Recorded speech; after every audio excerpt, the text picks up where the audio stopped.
Assalamualaikum, salam sejahtera rakan-rakan media. Hari ini kes yang saya file, satu kes saman terhadap Ustaz Dusuki, seorang penceramah bebas, telah bermula.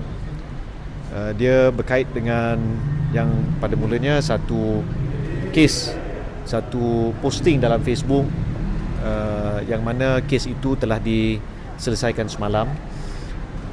Dan pada hari ini saya telah selesai memberi bukti.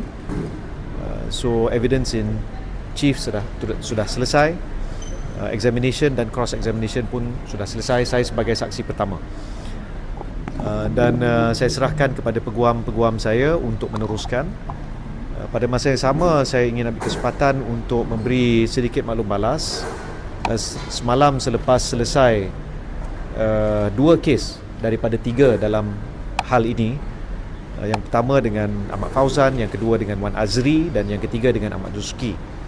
Kes yang pertama dan kedua telah selesai. Malangnya dari petang semalam hingga ke lewat malam, saya telah dihubungi oleh pelbagai pihak untuk memberi yang telah mengambil tangkap layar ataupun screenshot beberapa komen yang telah dibuat oleh Encik Wan Azri dalam Facebook dan juga TikTok, dan ini agak merungsingkan, dan saya agak terkejut dengan kenyataan-kenyataan yang telah beliau lakukan. Saya telah kumpul dan dengan bantuan rakan-rakan kesemua kandungan yang telah Encik Wan Azri muat naik dalam pelbagai platform, dan saya telah panjangkan kepada pasukan peguam untuk diteliti sama ada berlaku apa-apa perkara yang melanggar keputusan yang telah kita capai semalam. Dan saya akan minta pasukan peguam saya untuk menasihatkan apakah langkah-langkah yang perlu dan boleh diambil selepas ini. Apa soalan? Ya, jadi saya sebelum ni ada 3 kes berkait dengan perkara yang sama, tuduhan yang saya telah memberi ataupun berkempen dalam sebuah masjid di Rawang pada tahun 2023. Daripada 3 kes itu, 2 telah selesai, tapi saya telah minta pasukan untuk kaji semula berdasarkan beberapa kenyataan yang dibuat oleh dalam kes kedua sejak petang semalam hingga lewat malam tadi.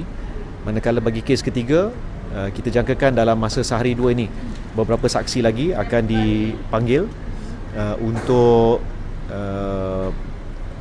kes ini. It seems like it's never stopped. It seems like it's never stopped against you lah. Macam mana? Never stop even though you dah bawa pergi kat sini, but still. Oh, dalam kes ni sebab dia berkait satu insiden khusus, dan sejak pada itu saya tidak lihat apa-apa kandungan barulah. Tapi ia tidak bermaksud tidak ada kesan kepada saya, maka itulah sebab saya bawa 3 kes ni ke mahkamah. Tapi dengan komen semalam YB, the latest one, so it seems like it's never stopped that, you know. Ya, itu sebab saya minta pasukan peguam untuk teliti sama ada berlaku apa-apa pelanggaran. Jadi saya serah kepada peguam.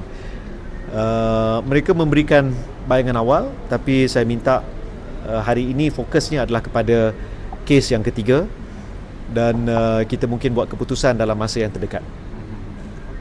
Baik, okey.